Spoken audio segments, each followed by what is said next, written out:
I never thought my own sister would betray me like this. Looking back, I should have seen the signs, but family blinds you sometimes. That Thursday morning started like any other in our suburban Boston home. I was sipping coffee, scrolling through emails, when my phone lit up with a message from my colleague, Diane. "Have you seen the listing? Isn't that your family property?" Confused, I clicked the link she'd sent. There it was, my parents' summer cottage in Maine, listed for sale at $485,000. The cottage my father had built with his own hands, where we'd spent every summer of my childhood. The cottage that, according to my parents' will, belonged jointly to me and my sister, Kate. I felt the blood drain from my face. Kate and I had agreed just 2 months ago to keep the property in the family. For the kids, she'd said, her voice thick with emotion as we sorted through our parents' belongings after the funeral. Mom and Dad would have wanted that. I'd nodded, relieved that at least this one thing wouldn't change. My fingers trembled as I dialed Kate's number. 1 ring. 2 rings. 3. "This is Kate. Leave a message." Of course. I tried again. Voicemail. I texted her, "Call me ASAP. What's going on with the cottage?" No response. I abandoned my work and drove across town to her house, my mind racing with possibilities. Maybe there was a misunderstanding. Maybe someone had listed the property fraudulently. Maybe Kate had a sudden financial emergency she hadn't told me about. Her driveway was empty when I arrived. I knocked anyway, peering through the windows. No signs of life. I was about to leave when her neighbor, Mrs. Chen, called out from across the street. "Looking for Kate. They left yesterday.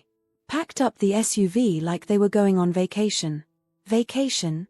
Kate didn't mention any vacation. Mrs. Chen shrugged. Mark was talking about Florida. Something about house hunting. House hunting? In Florida?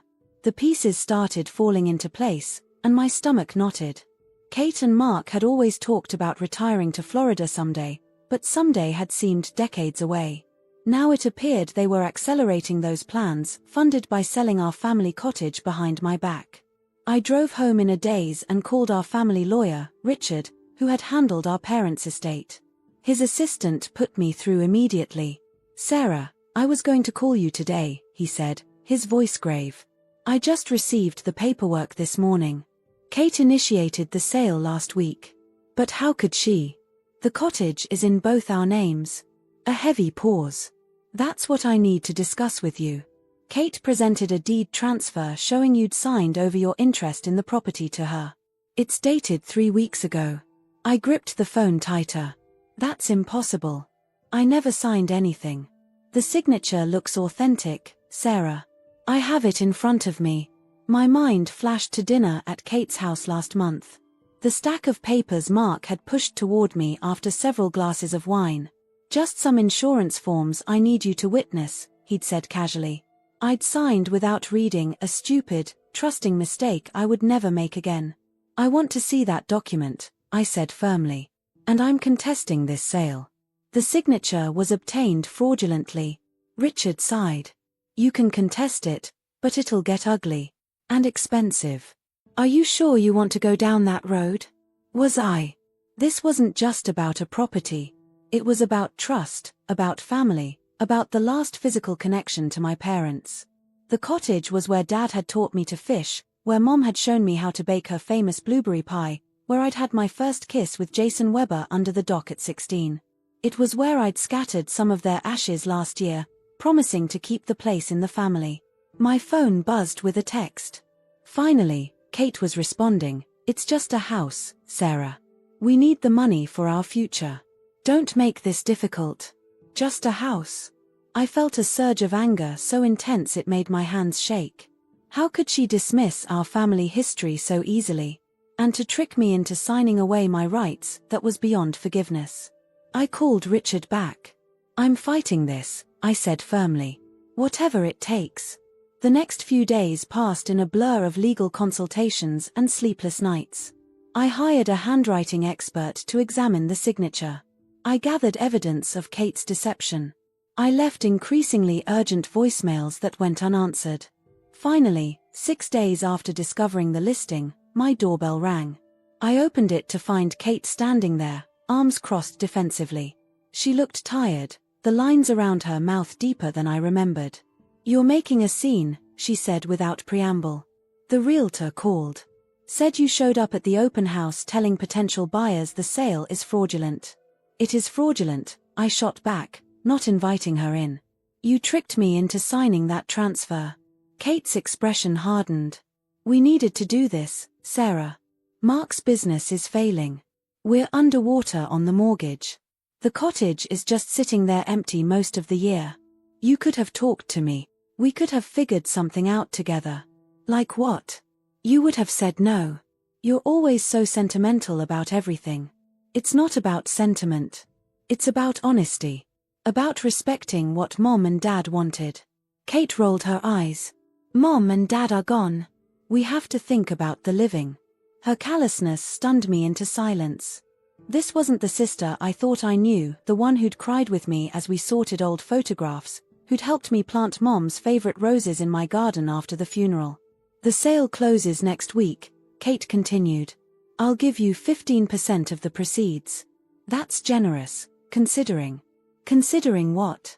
"That you committed fraud." "Don't be dramatic. It's just business."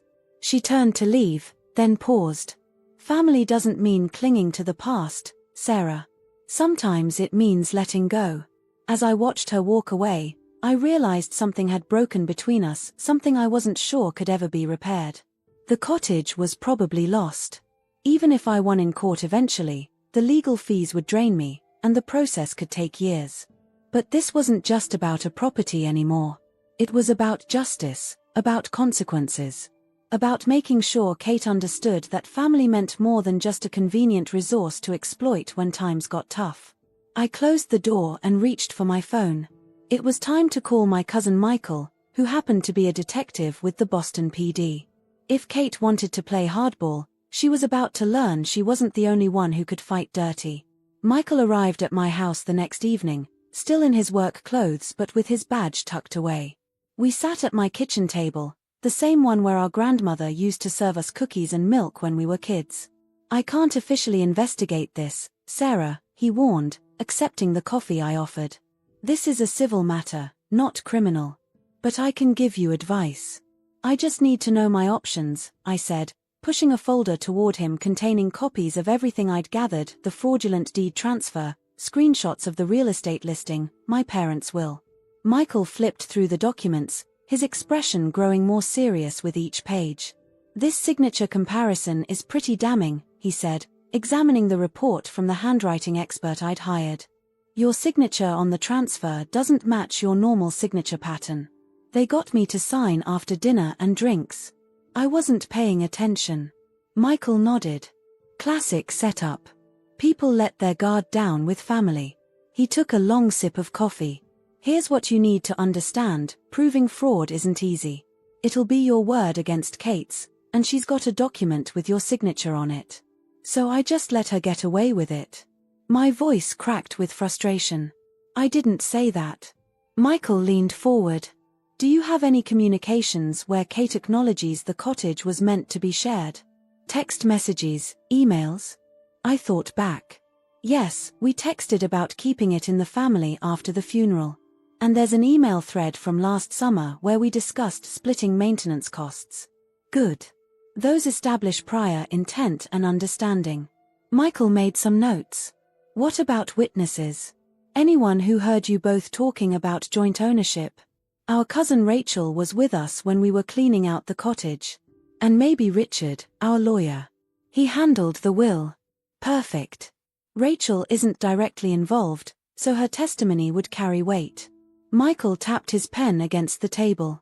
"Now, here's what I think happened. Kate and Mark are in financial trouble, like she admitted.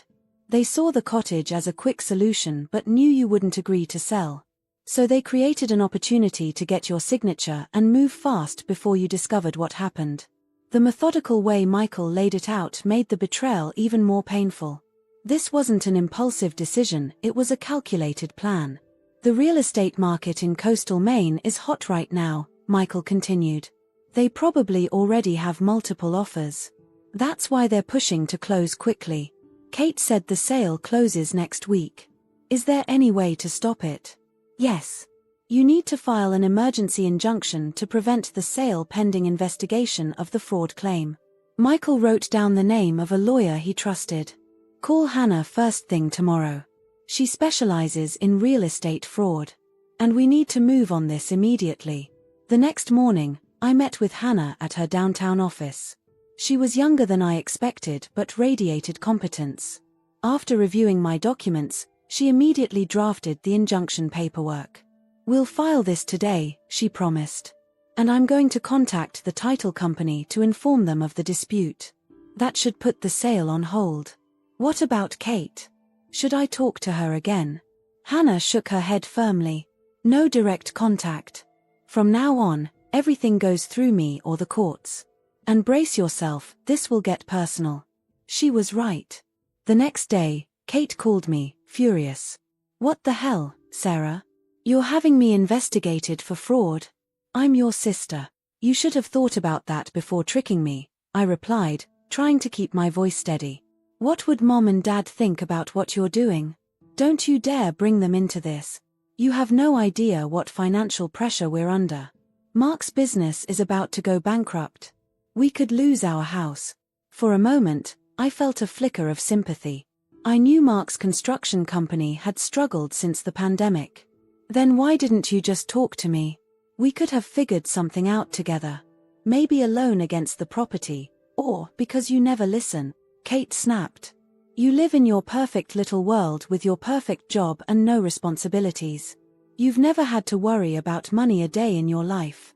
Her words stung because they contained a kernel of truth. My job as a software engineer had always provided stability. I didn't have kids like Kate did, with college tuitions looming. But that didn't justify what she'd done. I'm sorry you're struggling, I said finally. But what you did was wrong. And illegal. Fine. Enjoy your empty moral victory and your stupid cottage that's falling apart. Don't call me when the roof caves in. She hung up. I sat there, phone in hand, feeling hollowed out. Was I being unreasonable? Maybe I should just let Kate have the money. Family was more important than property, wasn't it? But then I remembered my father's face as he showed me how he'd carved our initials into one of the support beams. This place is our legacy, he'd said. Take care of it, and it'll take care of generations to come. The next few weeks were a whirlwind of legal proceedings. The injunction was granted, halting the sale pending resolution of our case. The potential buyers pulled out, unwilling to wait for the legal issues to be resolved. Kate stopped taking my calls completely. Michael continued to help behind the scenes, using his contacts to expedite the forensic analysis of the signature. His friend in the financial crimes unit reviewed Mark and Kate's bank records, which Hannah had subpoenaed. There's something you should see, Michael said one evening, stopping by after his shift. He placed a folder on my table. These are Mark's business loan applications from the past 6 months. Look at the collateral section. I scanned the documents, then looked up in shock. He listed the cottage as an asset. 6 months ago. Before Mom and Dad even. Michael nodded grimly. He listed himself and Kate as sole owners. The bank did a title search and flagged it because the property was still in your parents' names at that time. His loan was denied. So this wasn't a recent desperate move. They've been planning this for months. It looks that way. And there's more. Michael flipped to another document. They put a down payment on a house in Naples, Florida 3 weeks ago. Contingent on the sale of the cottage. The pieces fit together with sickening clarity. Kate and Mark had been plotting this long before our parents' estate was even settled. The tearful conversations about keeping the cottage in the family had been an act, buying time while they positioned themselves. Hannah advised filing additional charges of premeditated fraud, which would strengthen our case and potentially open Kate and Mark to criminal charges. But something in me hesitated. Despite everything, she was still my sister, the same sister who had held my hand at both our parents' funerals, who had stayed up all night with me when my college boyfriend broke my heart. What if we offer a compromise? I suggested to Hannah. We keep the cottage, but I take out a home equity loan on it and give Kate half the money. They get what they need, and the property stays in the family. Hannah raised an eyebrow. After what they tried to pull, you're willing to help them? I sighed. I don't want to destroy our family forever. And I don't want my niece and nephew to suffer because their parents made a stupid, desperate choice. That's your decision, Hannah said. But make sure they understand there are still consequences. And get everything in writing this time. I drafted the proposal with Hannah's help. The cottage would remain in my name only, but I would provide Kate with $150,000 from a home equity loan. In exchange, she would sign a full confession about the fraudulent deed transfer, which I would hold but not file with the court unless she violated our agreement. Michael thought I was being too generous. They wouldn't have shown you the same mercy, he pointed out. Probably not, I admitted. But I have to live with myself. And I don't want to spend the next 10 years in a legal battle with my only sister. The day I sent the offer to Kate's lawyer, I drove out to the cottage alone. It was early autumn, and the maple trees along the driveway were just beginning to turn. I walked through the empty rooms, running my fingers along the familiar pine walls, remembering. In the main bedroom, I found an old photo that had slipped behind the dresser, Kate and me as teenagers, arms around each other, laughing on the dock. We looked so much alike back then, both with Dad's dark hair and Mom's smile. When had we become such strangers? My phone rang, startling me. It was Kate. I answered, heart pounding. I got your offer, she said, her voice carefully neutral. And? A long pause. Why would you do this? After everything? I looked down at the photo in my hand. Because you're still my sister. And I think Mom and Dad would want us to find a way through this. Another pause, longer this time. I heard a muffled sound that might have been a sob.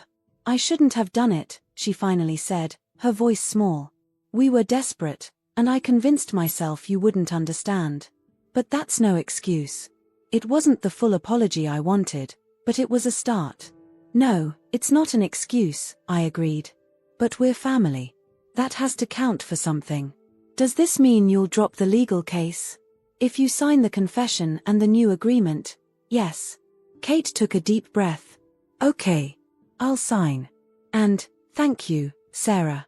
As I hung up, I wasn't naive enough to think everything was fixed. Trust, once broken, doesn't mend easily. But standing in our parents' cottage, surrounded by memories, I felt a small sense of peace. We had a long road ahead to rebuild what was lost, but at least we were taking the first step. The meeting with Kate and our lawyers was set for Thursday morning at Hannah's office. I arrived early, nervously reviewing the agreement one last time. The terms were clear. I would provide Kate with $150,000 from a home equity loan on the cottage. In exchange, she would relinquish all claims to the property and sign a notarized confession about the fraudulent deed transfer. When Kate walked in with her lawyer, I barely recognized her. She looked thinner, with dark circles under her eyes. She wouldn't meet my gaze as we all sat down at the conference table. Hannah took charge, explaining the agreement in clear terms. Once signed, this resolves all claims between the parties regarding the main property, she concluded. Ms. Wilson will not pursue fraud charges, provided Mrs. Miller complies with all terms. Kate's lawyer, a stern-looking man in an expensive suit, turned to her. Are you sure about this? The confession could potentially expose you to criminal liability if your sister decides to use it later. Kate finally looked at me. She won't, she said quietly. If Sarah wanted to destroy me, she would have done it already. The signing took less than 10 minutes. When it was done, Kate's lawyer gathered his papers and left quickly, mentioning another appointment. Hannah excused herself tactfully, leaving Kate and me alone in the conference room. The silence stretched between us like a physical thing. I'd rehearsed what I wanted to say, but now the words felt inadequate. Kate spoke first. I sold my car yesterday, she said, staring down at her hands. And we're putting the house on the market next week. The Florida dream is officially dead. I'm sorry, I said, and meant it. How bad is it, really? She gave a hollow laugh. Bad enough that Mark's parents are lending us money to cover next month's mortgage. 3 of Mark's biggest clients cancelled their contracts last month. We've been living on credit cards. I nodded, uncertain what to say. Financial troubles didn't excuse what they'd done, but I could understand the desperation that had driven them. The kids don't know how serious it is, Kate continued. Emma's set on Northeastern next year. We haven't had the heart to tell her we can't afford it. Emma's smart. She'll get scholarships, I offered. Maybe. Kate finally looked up at me. Why are you helping us, Sarah? After what we did? I thought carefully before answering. Do you remember when Dad got sick the first time? I was in college, and you postponed your wedding to move back home and take care of him. Kate nodded slowly. You put your life on hold for 6 months. You never complained. When I offered to drop out and help, you told me to stay in school, that you had it covered. I leaned forward. That's what family does. We show up for each other, even when it's hard. Even when we're angry. Kate's eyes filled with tears. I don't deserve your help. Probably not, I agreed, which startled a small laugh out of her. But I'm offering it anyway. We left the office together and walked to a nearby coffee shop. It felt strange and familiar at the same time, like putting on an old sweater you'd forgotten about. As we sat with our drinks, the conversation gradually shifted from tense to cautious to something approaching normal. Kate told me about Emma's college applications and Tyler's struggle with algebra. I shared stories about my latest work project and my disaster of a blind date the previous month. We carefully avoided talk of the cottage or the legal case or the money. As we were preparing to leave, Kate hesitated. Would you and Michael come for Thanksgiving? Mom's stuffing recipe isn't the same when I make it. The invitation caught me off guard. Just weeks ago, we'd been legal adversaries. Now she was inviting me for a holiday. You don't have to answer now, she added quickly, misinterpreting my silence. I just thought we'll be there, I said. But I'm bringing the pies. Your crusts are always too thick. She smiled, a genuine smile that reached her eyes. Deal. The drive back to my place was quiet, but my mind was racing. I wasn't naive enough to think one coffee and a holiday invitation fixed everything. Trust would take time to rebuild. But it was a start. When I got home, Michael called to check in. How did it go? Did they try to change the terms? No, everything went as planned. Kate signed the confession. Good. And how are you feeling about it? I thought about Kate's tired eyes, about our awkward coffee, about the Thanksgiving invitation. Relieved, I guess. And sad. And hopeful, maybe. That's a lot of emotions for one day, Michael observed. It's been a lot of days, I sighed. But I think I made the right decision. Time will tell, he said, ever the pragmatic detective. Just don't let your guard down completely. People can surprise you twice. I appreciated his concern, but something in me had shifted. The anger that had fueled me through the legal battles had faded, replaced by a tentative hope that something of our relationship could be salvaged. Over the next few weeks, I focused on finalizing the home equity loan and making some much-needed repairs to the cottage. I hired a local contractor to fix the leaking roof and replace the water heater. It felt good to be investing in the property, honoring my parents' legacy. Kate texted occasionally, nothing substantial, just small updates about the kids or questions about holiday plans. Each message was like a small brick in the rebuilding of our relationship. I responded in kind, keeping things light. The week before Thanksgiving, she called with surprising news. Mark got a job offer, she said, her voice lighter than I'd heard it in months. It's with a commercial development firm in Portland. Less money than he was making before, but steady income and benefits. That's fantastic, Kate. When does he start? December 1st. We're looking at apartments this weekend. She paused. It's a fresh start for us. Portland was just a 40-minute drive from the cottage. I didn't mention this coincidence, but it hung in the air between us. Sarah, there's something else, Kate continued, her voice growing serious. I want to pay you back.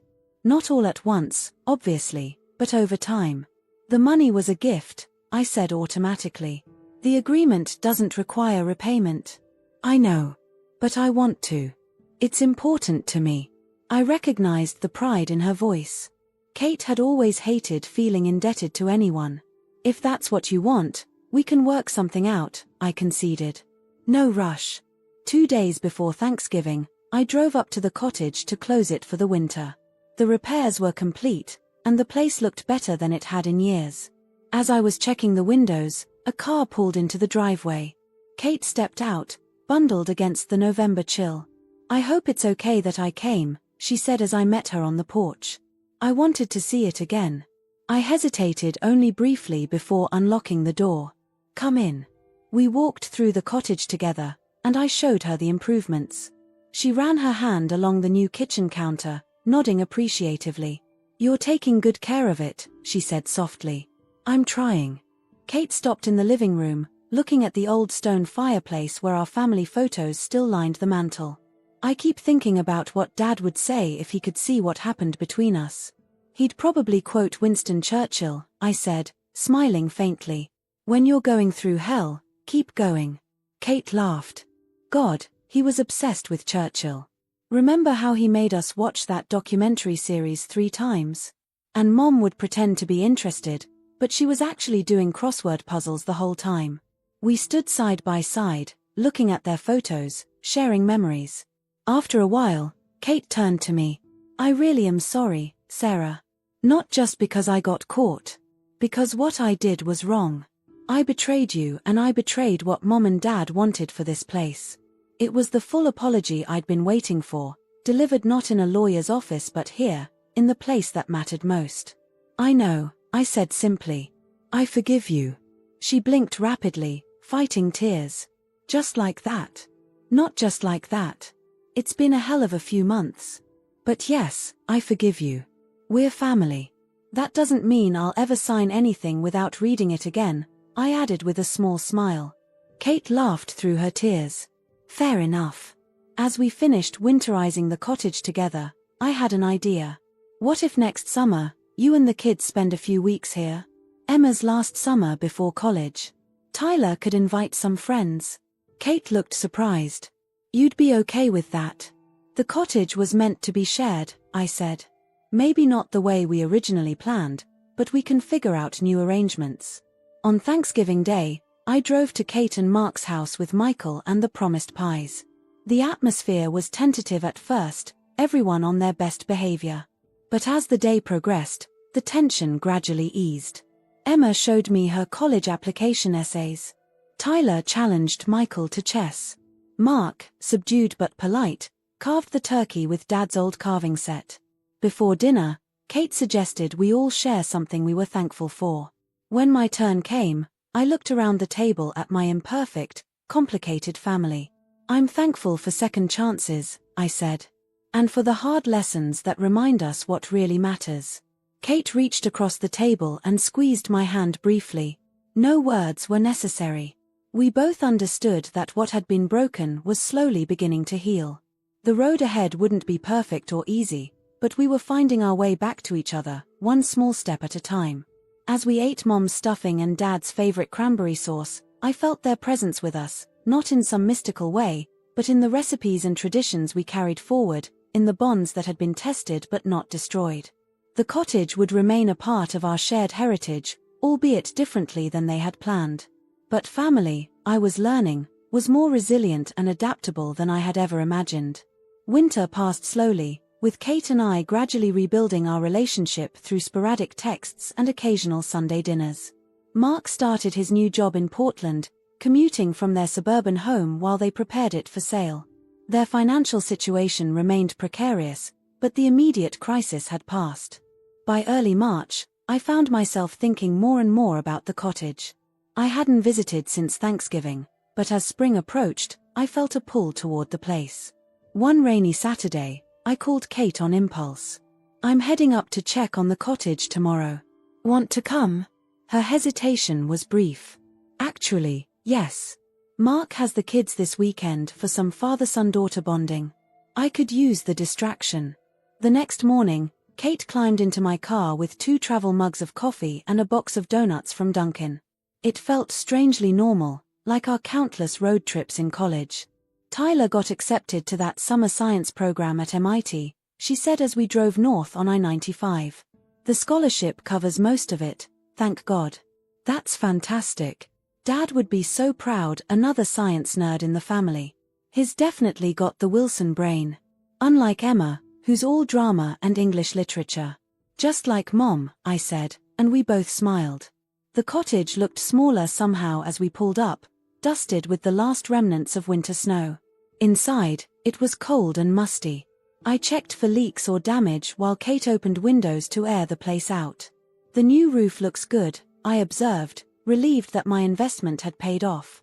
No water damage that I can see.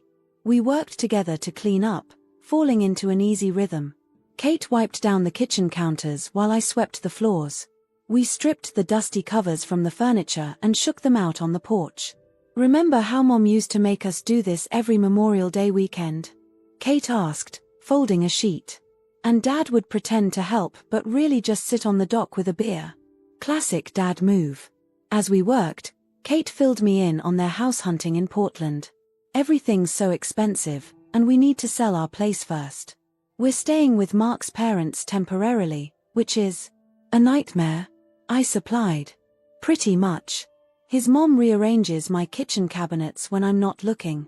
I hesitated, then made an impulsive offer. You know, you guys could stay here while you house hunt. It's closer to Mark's work, and the kids could finish the school year remotely. Kate stopped folding. Are you serious? Why not?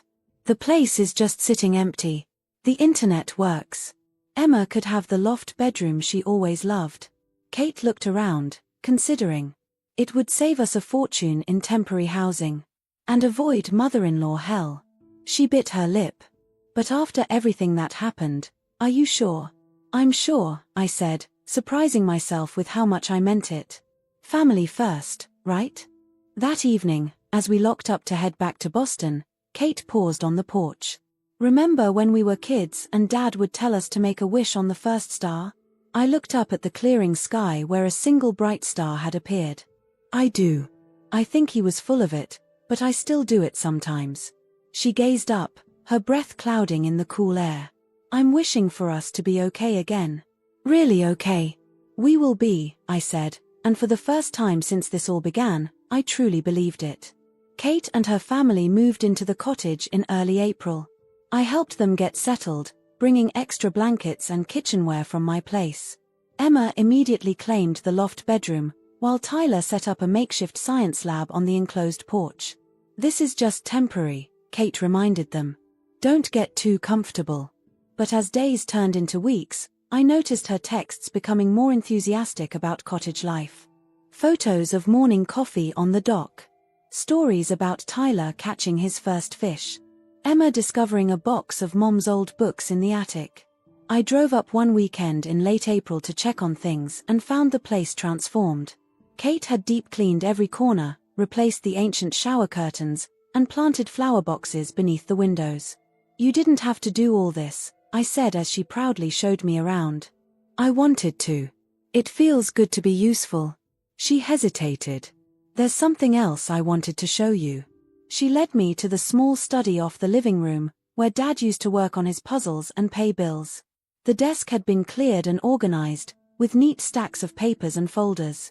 I found these while cleaning, Kate said, handing me a leather portfolio. Dad's original drawings for the cottage. And all the renovation plans he never got around to.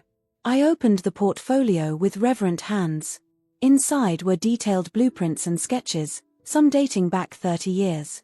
Dad had been an engineer by profession but an architect at heart. Each page was meticulously drawn and notated in his precise handwriting. There's one for a boat dock extension, Kate said, pointing. And plans for winterizing the place properly. Even designs for a guest cabin out back. I ran my fingers over his handwriting, feeling a sudden lump in my throat. I had no idea he'd done all this. Neither did I. He kept talking about projects he wanted to do someday. I guess someday never came. We spent hours going through the plans, reminiscing about Dad's perpetual home improvement projects, some successful, others hilariously disastrous. The time he tried to build a treehouse and got stuck, requiring the neighbor's ladder truck to rescue him. The kitchen cabinet doors that never quite closed right. What if we did it? Kate said suddenly. What if we finished some of his projects? Us. We can barely hang a picture straight. Not alone. Mark knows contractors from his work. Good ones who might cut us a deal. And Tyler's been begging for summer project experience for his college applications. The idea took hold in my imagination. Completing Dad's vision for the place. Making the cottage truly ours. It would take money, I said cautiously. I've been saving from my new job, Kate replied. She'd recently started working remotely for a marketing firm. Not much, but enough to start. And I'm still planning to pay you back eventually. Something shifted between us in that moment. This wasn't just about a property anymore. It was about honoring our parents and creating something together. About turning a source of conflict into a shared purpose. Let's do it, I decided. Starting with the dock. Dad always said it needed to be twice as long. Over the next few weeks, the cottage renovation became our joint obsession. We texted constantly about materials and designs. Kate's background in marketing proved surprisingly useful as she negotiated with suppliers and contractors. My detail-oriented project management skills kept everything organized and on track. Mark was initially skeptical but soon caught our enthusiasm. He spent weekends at the cottage, working alongside the contractors on the dock extension. Tyler became the unofficial project photographer, documenting every step.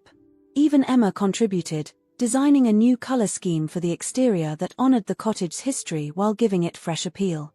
On Memorial Day weekend, exactly 1 year after our parents' will had been read, we hosted a small gathering at the cottage to celebrate the completion of the dock.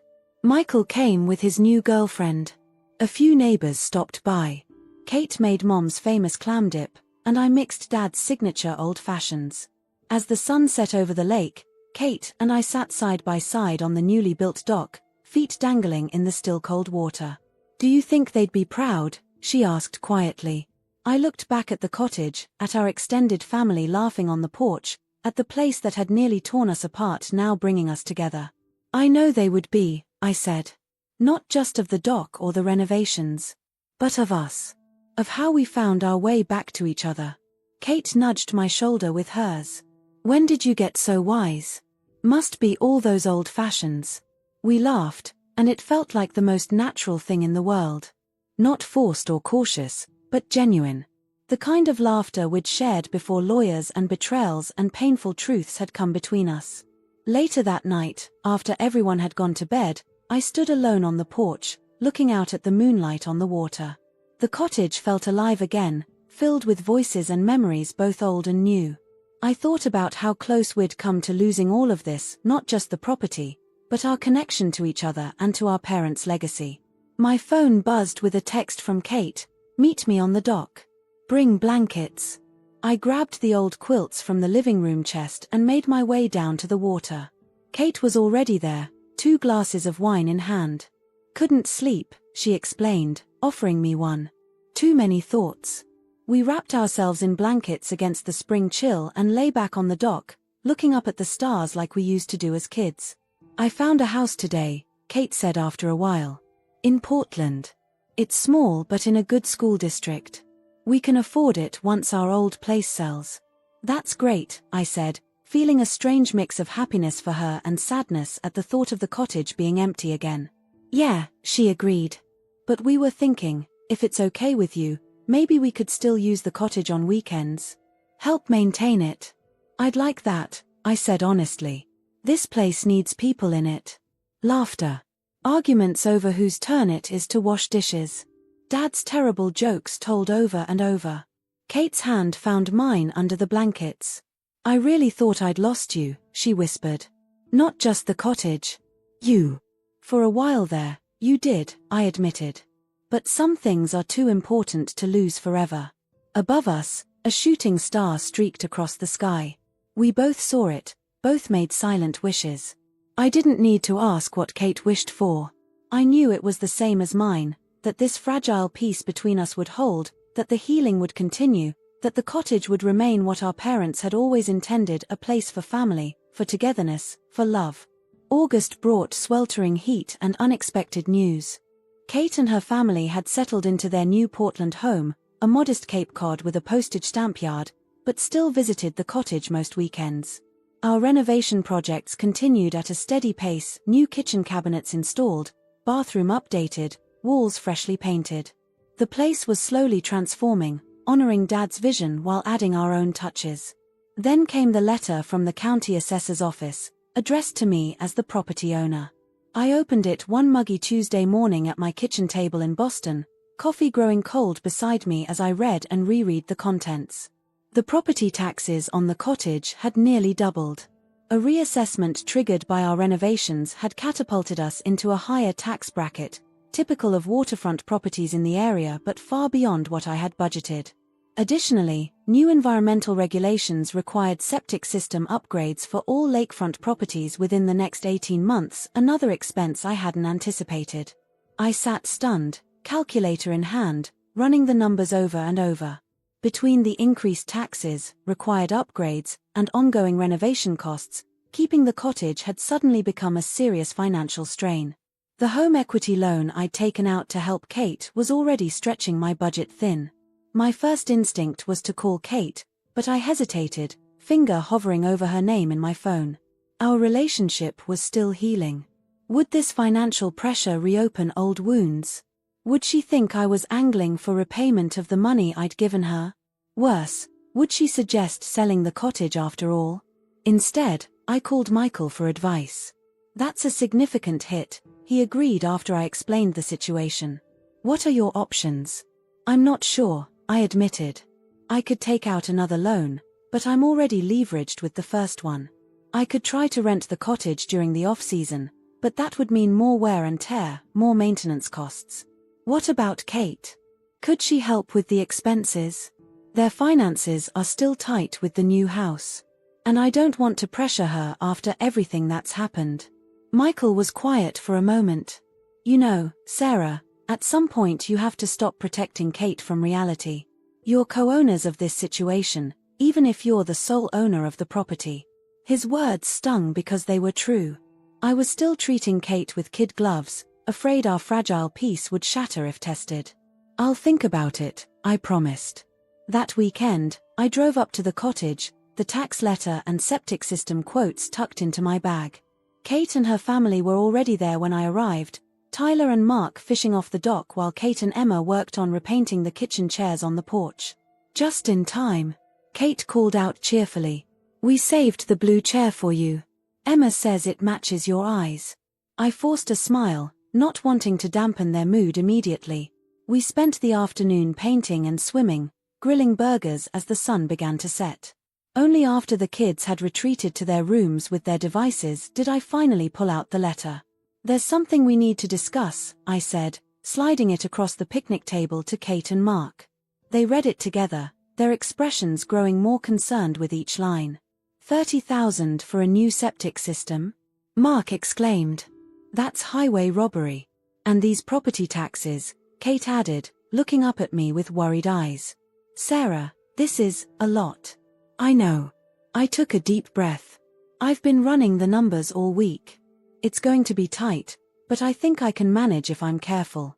I might need to put some of the renovation projects on hold. Wait, Kate interrupted. You're not thinking of covering this all yourself, are you? I blinked, surprised by her directness. Well, I am the legal owner, no. Kate's tone was firm. That's not how this works anymore. She looked at Mark, who nodded in support. We're in this together now. The cottage is yours on paper, but it's ours in every way that matters. We share the burden. Relief and gratitude washed over me. Are you sure? Your finances are improving, Mark cut in. The new job's going well. We've been setting aside money each month to start paying you back. We can redirect that to help with these expenses instead. And I got a promotion last week, Kate added with a small smile. I was saving it as a surprise, but, regional marketing director. It comes with a decent raise. That's fantastic, Kate. My worries momentarily forgotten, I reached across to squeeze her hand. Mom would be bragging to everyone at her book club. She absolutely would, Kate laughed. probably embellishing my title to Executive Supreme Commander or something equally ridiculous. We spent the next hour huddled around the table, spreadsheets open on my laptop, working out a financial plan together. Kate and Mark would contribute monthly toward the taxes. I would handle the septic system upgrade, using part of my year-end bonus. We'd scale back some of the cosmetic renovations to focus on the essential structural work. We should make a rental plan for next summer, Mark suggested. Just for July, when none of us use the place much anyway. That could cover a significant portion of the annual taxes. Vacation rentals around here go for a premium, Kate added, already pulling up comparable listings on her phone. Especially with a dock and lake access. Their enthusiasm and practical approach lifted my spirits. This was how family was supposed to work, facing challenges together, bringing different strengths to the table. I realized I'd been shouldering too much alone, not just financially but emotionally. The cottage wasn't just my responsibility, it was our shared inheritance, even if the legal ownership had changed. Later that night, after Mark had gone to bed, Kate and I sat on the porch steps with glasses of wine, listening to the chorus of cicadas and frogs. "Thank you," I said quietly, "for stepping up today. I was worried about telling you." "I know you were." Kate's voice held a note of sadness. "I saw it on your face when you arrived. You've been worried all week, haven't you?" I nodded. "There was a time you would have called me immediately with news like that," she observed. "Good or bad?" "I wasn't sure how you'd react," I admitted. "I didn't want to scare you off just when things were going so well between us." Kate was quiet for a moment, swirling the wine in her glass. "I deserve that caution," she finally said. "I betrayed your trust in a massive way. But Sarah, I need you to know I'm all in now. On the cottage, on our relationship, on being the sister you deserve." Her sincerity moved me. "I know. I'm trying to trust that. It's just hard," she finished for me. "I get it. Trust is like glass, right? Once broken. It can be repaired," I said, "but you always see the cracks." "Then we'll make it kintsugi," Kate said, referencing the Japanese art of repairing broken pottery with gold. The breaks become part of the beauty, part of the history. Not something to hide. I smiled at the metaphor. "When did you get so philosophical?" "Pinterest," she confessed, and we both laughed. The next morning brought another surprise. As I was making coffee, Tyler appeared in the kitchen with a stack of papers and a determined expression. "Aunt Sarah, I've been thinking about the septic system problem," he announced, spreading his papers across the counter. To my amazement, they contained detailed diagrams and calculations. "There's this new eco-friendly system that costs less than traditional ones. I researched it for my environmental science project last semester." I examined his work, impressed by the thoroughness. "This looks promising, Tyler. But wouldn't it require special permits?" "Already checked," he said proudly.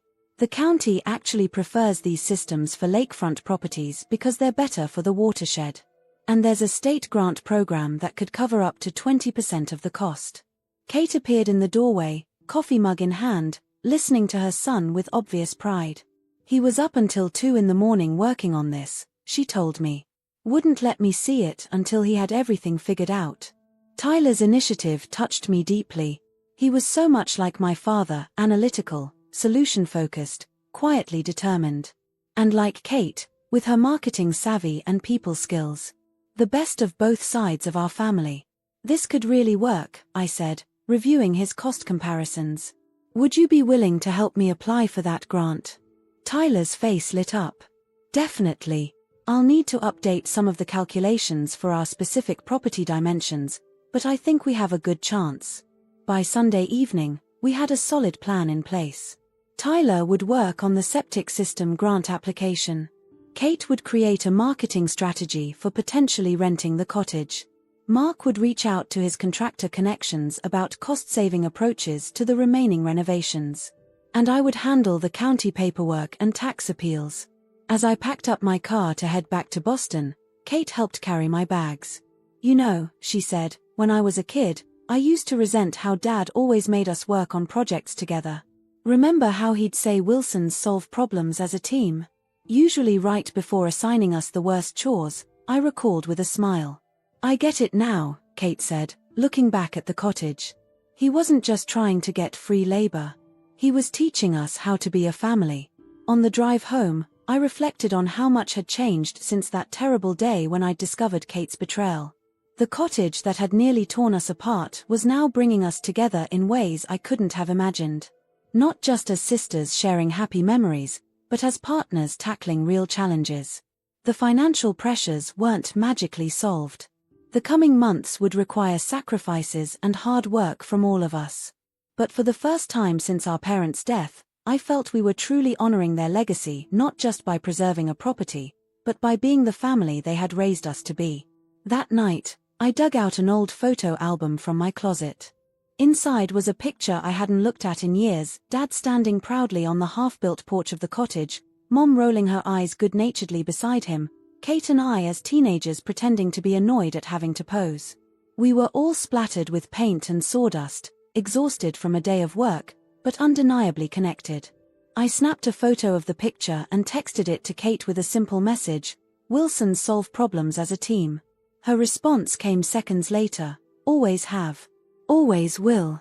In the weeks that followed, our plan unfolded with surprising smoothness. Tyler's grant application was approved, covering a significant portion of the septic system costs. Kate's rental strategy attracted interest from several families looking for a week-long summer booking. Mark connected us with a contractor willing to work on the remaining renovations at cost in exchange for using our before and after photos in his portfolio. There were setbacks, of course. The ancient water heater finally gave up completely, requiring an emergency replacement. A late September storm damaged part of the new dock. Property insurance premiums increased along with the taxes. But each challenge was met with the same unified approach. No single person shouldered the burden alone. We adjusted our plans, pooled our resources, and kept moving forward. The cottage was no longer just a building or an investment, it had become a project that united us, a tangible representation of our healing relationship. By early October, I found myself driving up to the cottage on a crisp Friday afternoon, leaves turning gold and crimson along the highway. Kate had suggested a sisters' weekend, just the two of us, to enjoy the fall colors and strategic planning session for the cottage's future. As I pulled into the driveway, I felt a sense of peace wash over me. The cottage looked better than it had in years, with fresh paint, new shutters, and flower boxes now filled with autumn mums.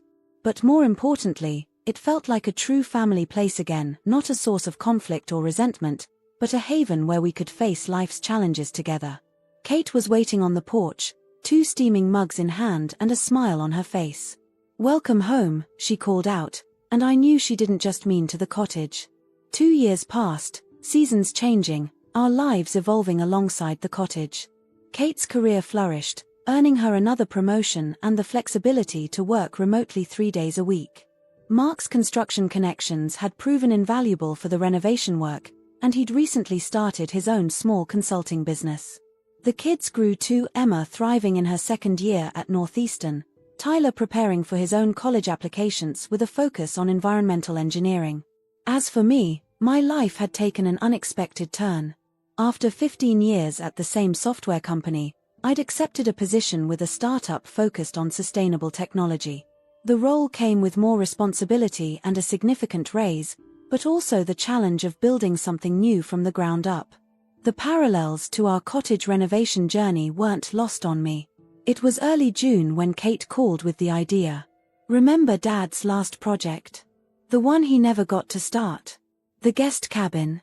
I'd found the plans tucked in the back of his portfolio, detailed drawings for a small, one-bedroom structure nestled among the pines at the edge of our property.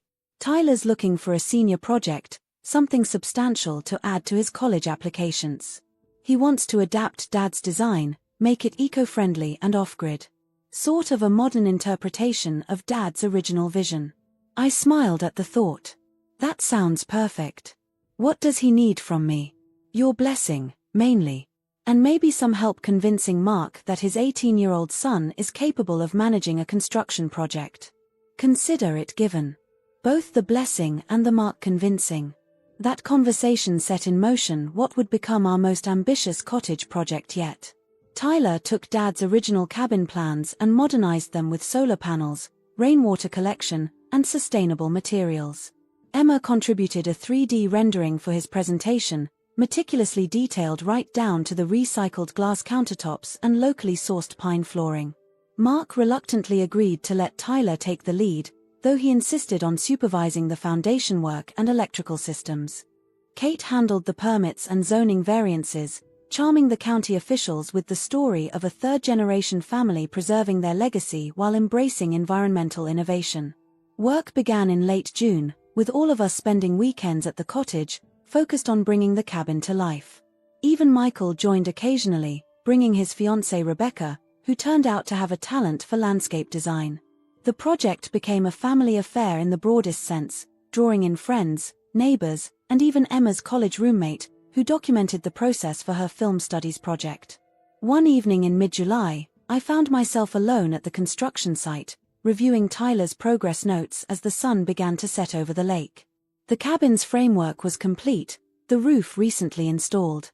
From certain angles, you could already envision the finished structure, small but thoughtfully designed, with large windows positioned to capture the best views.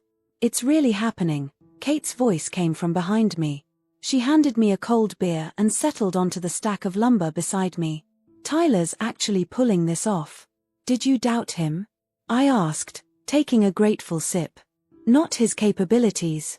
More like, the universe's willingness to let something go right for us for once." She gestured broadly at the cabin frame. 2 years ago, I was ready to sell this place behind your back to solve my financial problems. Now we're building an addition. Life is weird. Life is a circle, I corrected. Or at least, that's what Mom would say. Kate nodded, smiling at the memory of our mother's favorite saying. "Everything comes back around eventually," she quoted. "The good and the bad." We sat in comfortable silence, watching the fireflies begin to emerge as dusk settled around us. In the distance, we could hear voices from the main cottage, Mark explaining something to Tyler, Emma's laughter, Rebecca asking a question. The sounds of family. "Do you ever think about what would have happened if you hadn't caught me?" Kate asked suddenly, her voice quieter. "If the sale had gone through?" I considered the question seriously. "Sometimes. I imagine you and Mark in Florida, me trying to visit occasionally but growing more distant. The kids losing their connection to this place, to our family history." "I imagine it too," Kate admitted.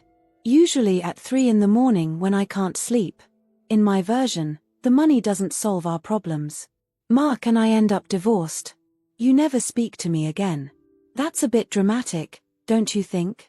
Says the woman who called in a detective and threatened fraud charges, Kate teased, nudging my shoulder. I laughed. "Fair point. We were both a bit extreme. We're Wilsons. Dad always said moderation was for people with no conviction." He did love his absolutes, I agreed. All in or all out. As twilight deepened around us, Kate's expression grew more thoughtful. "I've been meaning to tell you something," she said finally. "I've set up a separate account. Every month, I put money in it, not much, but consistent. It's almost up to 15,000 now. Kate, we talked about this. You don't need to pay me back, it's not for you," she interrupted. "It's for the cottage. For property taxes, maintenance, unexpected expenses. I want to make sure we never face the possibility of losing this place again." I felt a surge of emotion at her gesture, not just the practical financial support, but what it represented. Her commitment. Her priorities. Her determination to protect what we'd almost lost. "That means a lot," I said simply, knowing she would understand everything left unsaid. In August, as the cabin neared completion, we decided to hold a proper dedication ceremony. Kate's marketing instincts turned what might have been a small family gathering into a genuine event. She invited neighbors from around the lake, old friends of our parents, even Dad's former colleagues from his engineering firm. Tyler created a presentation board showing the progression from Dad's original drawings to his adapted design, with photos documenting every stage of construction. The day of the ceremony dawned clear and perfect, blue skies, gentle breeze, the lake gleaming in the sunshine. Emma and her roommate strung fairy lights between the trees. Mark grilled enough food to feed a small army. Michael and Rebecca arrived early to help set up chairs and tables on the lawn between the main cottage and the new cabin. Kate had prepared a small speech, but as people gathered around the cabin's front steps, she suddenly looked nervous. "I can't do this," she whispered to me. "You talk. You're better with words." "We'll do it together," I decided, taking her hand. Just like everything else. We stood side by side, facing our assembled friends and family. I spoke first, welcoming everyone and thanking them for coming. Then Kate took over, explaining the cabin's significance not just as a building, but as a symbol of our family's journey. "Our father designed this cabin years ago," she said, her voice growing stronger as she spoke. "He never got the chance to build it. But through his grandson's vision and our family's collective effort, his dream has finally been realized." Tyler joined us, proudly explaining the sustainable features he'd incorporated. Emma presented a photo album she'd created, documenting the project from start to finish.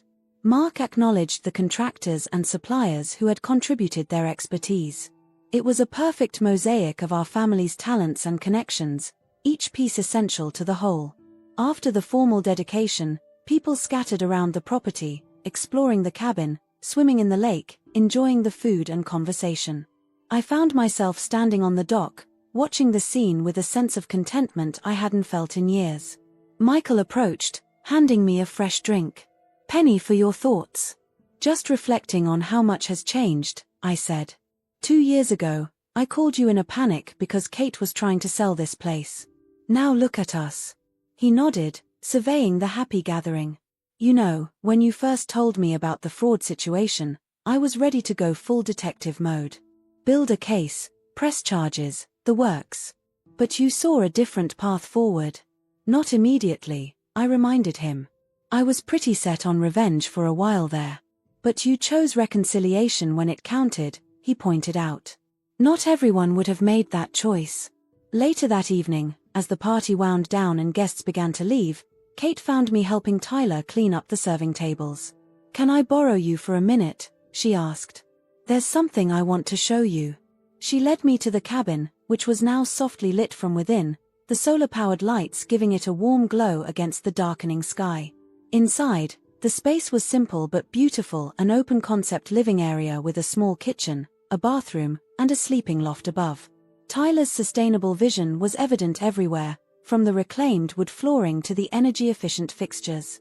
Kate directed me to the back wall, where a built-in bookshelf held a few carefully chosen items, an old fishing lure that had belonged to Dad, Mom's favorite watercolor of the lake, a framed family photo from when we were kids. "This is lovely," I said, touching the frame gently. "Look at the shelf itself," Kate urged.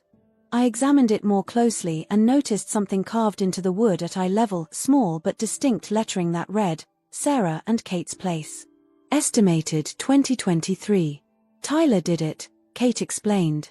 "Said it should have both our names, since this cabin wouldn't exist without both of us.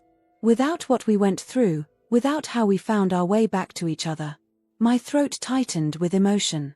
"He's a wise kid. Gets it from his aunt," Kate said, linking her arm through mine. We stood there together, taking in the peaceful space that represented so much more than just an additional building on our property. It was tangible proof of how far we'd come, from betrayal and legal threats to collaboration and shared purpose. From near estrangement to deeper understanding. From broken trust to something new and perhaps stronger for having been repaired. As we walked back to the main cottage, where the last guests were saying their goodbyes, Kate suddenly stopped and looked up at the emerging stars. "Remember Dad's star-wishing tradition?" I smiled. "Make a wish on the first star you see." I was thinking about the wish I made that night, when we were just starting to reconcile. I wished for us to be okay again. "And here we are," I said, gesturing to the cottage, the cabin, our extended family scattered across the property. "More than okay," Kate agreed. "So I think I'm owed a new wish." She closed her eyes briefly, then opened them with a smile. "Want to share?" I asked. "They don't come true if you tell," she reminded me, echoing Dad's words from our childhood. Fair enough. Later that night, after everyone else had gone to bed, I sat alone on the porch steps, listening to the familiar symphony of night sounds, crickets chirping, frogs calling, the gentle lapping of water against the dock. The cottage was quiet behind me, filled with sleeping family. The new cabin stood as a silhouette against the star-filled sky, a promise of future gatherings and new memories to be made. I thought about Kate's wish and made one of my own, not on a star, but on the collective light of all of them. I wished not for resolution or repair, which we had already achieved, but for continuation. For this healing to hold, for our family bonds to keep strengthening, for the cottage to remain what it had become, a place of connection, creativity, and shared purpose. The next morning, I woke early and found Tyler already up, making coffee in the kitchen. He handed me a mug without asking, already familiar with how I took it. "Morning, Aunt Sarah. Sleep okay?"